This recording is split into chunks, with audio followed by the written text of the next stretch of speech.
Usisahau kusubscribe, like na kubonyeza alama ya kengele.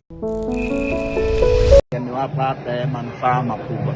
Na baada ya goli zile mbili, wachezaji wakaitana kikao, wakaambiana tulieni, tucheze mpira, hawa ni wepesi. Baada ya pale hatukuwa na makosa mengine ya aina yeyote ile, na timu ikarejea kwenye ubora wake. Tumemaliza dakika 90 kwa kufungwa magoli 2-0. Sisi kwetu Simba ni kama hatujafungwa katika mchezo huu.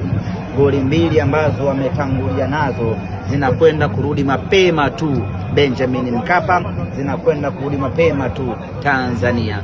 Simba hii inakwenda kuwa bingwa wa Afrika msimu huu. Hatuwezi kwa namna yeyote ile dakika 90 Simba zikatushinda kurudisha magoli 2 na kufunga goli la 3 la kwenda kuchukulia ubingwa Afrika.